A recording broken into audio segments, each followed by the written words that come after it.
his version of events. He started from detailing where he was on the 28th of October. That's, of course, at the day before Katie's body was found, saying he was in a party in Sandton. And in the morning of the 29th, he took a taxi. He was in a party in Alexandra, rather. And then on the 29th in the morning, he then took a taxi from Alexandra to travel to Sandton so he could go to his residence. On the day, he was expected to submit an assignment for school. He says while he was on the taxi, he fell asleep in the taxi, woken up at some point by the driver who said to him he has passed his stop. He got off wherever he was, and then he said all he knew that he had to walk towards a certain center that he knew was close to his residence.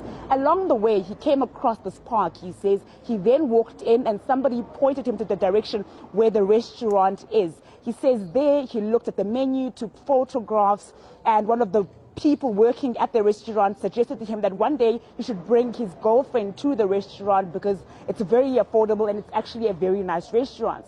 He said, okay, he took photographs there, and then he proceeded to walk out on his journey home. But he didn't take the same route that he took when he walked in. He says he walked around and saw some of the tennis courts, netball courts on the sporting grounds, and then he says he stopped to relieve himself. And he says while looking down, he noticed there was something covered in a sack rather. He says he then walked down there and opened up the sack and saw that it was a body of a woman. He shook the body, he says, and then realizing that he had now contaminated a crime scene, he says he panicked, and thereafter he collected all the clothes that were around the scene. He says the reason he took the clothes was because he knows how seriously GBV is taking this country. He knows the pandemic that we are facing when it comes to the killing of women and children. So he says he felt as though he had now made himself a part of this crime. He took the clothes, he says, and he does admit that he did